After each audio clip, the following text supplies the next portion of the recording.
ang commander-in-chief, alam niyo naman, alam natin na ang commander-in-chief ng hukbong sandatahan ng Pilipinas ay si Bongbong Marcos, di ba? So, ang sabi niya, pasabugin pag nanlaban. Ayun ang inirekomenda ni PBBM. Wow, ang tapang ngayon. Ganon katapang ngayon magsalita si Bongbong Marcos, ang ating presidente. So, sa kabila ng kanyang inilabas o pinirmahan na bagong batas sa West Philippine Sea. Talagang talagang palaban na to si ating presidente, no, si Bongbong Marcos. So itong ating bibigyan ng reaction video, komentaryo, question, criticism. Hindi naman tayo nagtutulig hindi naman tayo nagbabalita, kundi bibigyan lang natin reaction to, ito mga mainit na balita sa ngayon tungkol sa West Philippine Sea. Alam niyo naman ang West Philippine Sea, di ba? Gusto talagang angkinin ang ating mga teritoryo ng mga incheck na yan, ng mga buwisit incheck na yan. Di ba? So, ito bibigyan natin ng reaction to. So, pwede rin naman kayo mag-komentaryo dyan sa baba. Sa ganun makita ng taong bayan kung ano mga saloobin ng bawat tao. Okay? So, please kung bago ka pa lang sa aking channel, please like and subscribe na lang muna sa ating YouTube channel bago tayo mag-umpisa. Okay? And also please paki-subscribe din kay Melbs Castle. So, itong video na to, sa kanya to. So, bibigyan lang natin reaction video to kasi ito yung mainit na balita ngayon tungkol sa mga Chekwa. Okay, so umpisa na natin. Magkakagulo kung magkakagulo. Walang paki si Pangulong Bongbong Marcos sa mga pagbabanta ng China. Sinong tinakot mo? Kami, Pilipino. Takot nga kayo sa tropa naming Amerikano. Inaasahan na raw ni PBBM na tututulan ng China ang Maritime Zone Law at Archipelagic Sea Lanes Law. Wala kasing palag ang China kung aarestuhin natin ang mga Chinese dahil naaayon sa batas o nakaangkla sa international law ang ginawa at pinirmahang batas ni PBBM. Sila anong panlaban? Yung fake news at made in China nilang 9-fake lie. Dito nanindigan si PBBM na pag-aarestuhin lahat ng mga Chinese na papasok sa ating EEZ. Sa kabila to ng pagbabanta ng Chinese folks na magkakagulo raw pag hinuli natin ang mga Chinese. Kung hindi papasok ang mga Chinese at maritime militia sa West Philippine Sea, simple, walang aarestuhin pangyayari dyan. Sa Maritime Zones Act and Archipelagic. Teka, tingnan nyo naman Ganun ang sinabi ni President Bongbong Marcos na pag-aarestuhin lahat ng mga lumalabag sa bagong batas ng Pilipinas tungkol sa maritime law. Siya matapang, kailangan matapang na sinabi na aarestuhin, magkakagera man o hindi. Ayun ang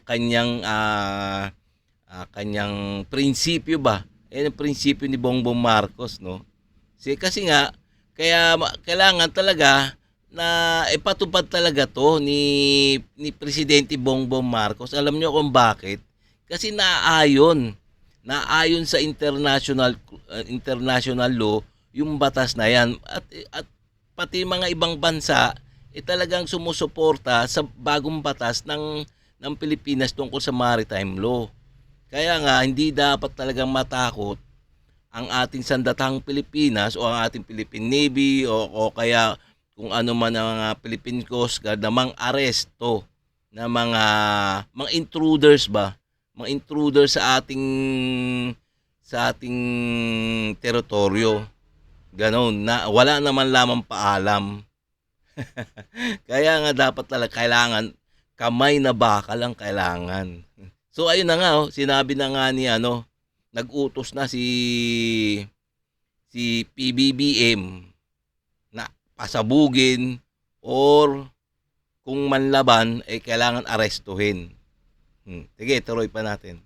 Sealings to, nagpapalala raw po ng tension sa Chinese. Your comments, sir, sa... Well, that's not unexpected. But we have to define closely. Marami tayong sinasabi that we have to protect our sovereign rights and our sovereignty. So it serves a purpose that we define closely what those boundaries are. And that's what we are doing. Kapal na mukha ng China.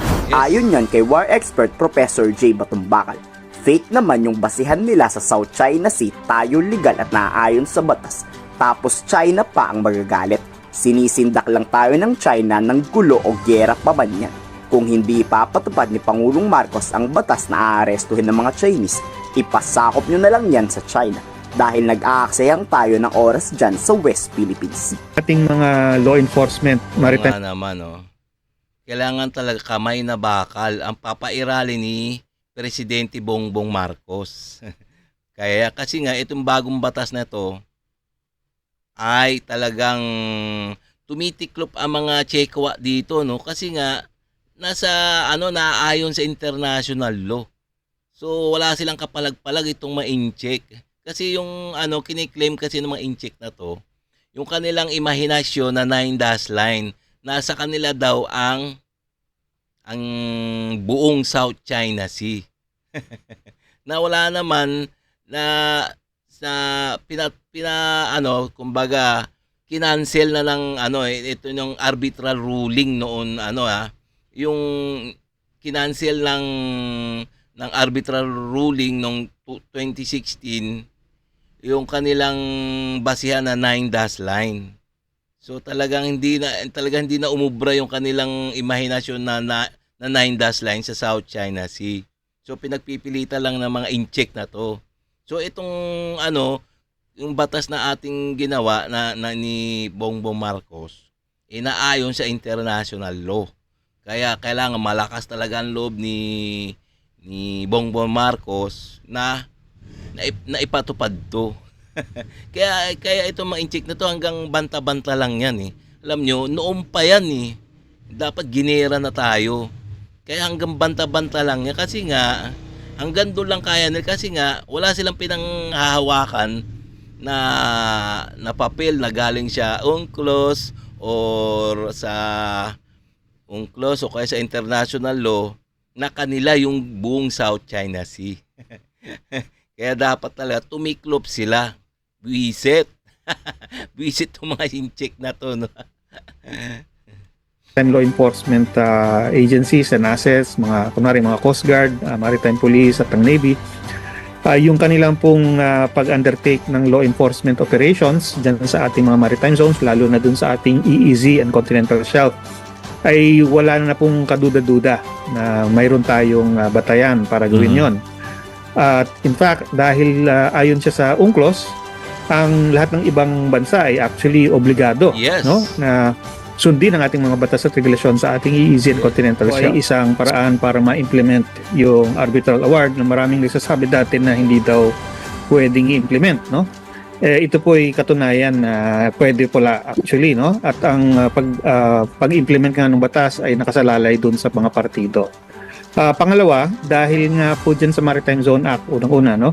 Bali, inaayos po niya yung ating mga maritime zones. Inaangkop niya sa kung anong nakasaad sa UNCLOS. Ang UNCLOS, kinikilala po ng lahat ng bansa, no? Ang China lang yung may problema tayo dahil kahit sinabi nilang Yes. China lang, ang mga Chekwa lang ang may problema, no? Hindi nila kinilala ang mga international law. kilala nila, at the same time, sinasabi nilang hindi daw sila covered with respect to pagdating sa kanilang 9-dash line, no? Uy, kakapal talaga ng mukha ng mga China, hindi raw sila covered sa international law o sa UNCLOS. Samantalang sila nga ang may unang-unang pumirma sa batas na yan, no? Sa UNCLOS, sila member din sila ng UNCLOS na international law. Pero di nila kinikilala. Parang mga buang, no? Kumbaga parang nandadaya nga, no? O, yun nga, pero nadadaya dahil talaga. tayo ay umaaksyon ng ayon sa batas international, lahat po ng ibang bansa, no, ay kikilala nila at ang ating mga karapatan sa ating karagatan, no? Kaya kumbaga parang ma-isolate yung China, magiging malinaw na talagang siya yung sumusuway sa batas, no? Talagang siya yung illegal ang mga aksyon, no? Dito magkakasubuan talaga ng tapang si Pangulong Marcos at mga Chinese. May una kayang masasampulang Chinese na aarestuhin, ikulong na dapat agad yan, tapos wag nang pakawalan. Ano sa tingin nyo? Komento sa baba ang yung salog. Okay mga guys, no? So diyan nalaman natin, no? Natignan natin sa susunod na araw kung talaga may aarestuhin ang ating mga Philippine Coast Guard at ang Philippine Navy na mga incheck na papasok sa ating exclusive economic zone within EEZ, kasi may bago ng batas eh. Tignan natin Tignan natin kasi nga itong mga incheck hindi nila kinikilala yung international law eh, yung UNCLOS eh. Ito pa kayong batas ng Pilipinas. Kaya nga hintayin natin kung ano ang mangyayari, kung susunod nga talaga ang mga incheck na tong nangabuisit na to. 'Di ba? Tatawa lang talaga ako eh. Parang mga itong mga incheck na to, parang mga bata, mahirap umintindi, no, ng mga batas. Gusto nila sila lang ang masunod kung ano man ang gusto nila. Hindi naman pwede 'yon, 'di ba? So susunod, abangan natin. So okay, no, hanggang dito na lang tayo mga guys, no. Ngayon, kung bago ka pa lang sa aking channel, guys, please like and subscribe na lang muna sa ating YouTube channel bago tayo magsara. Okay?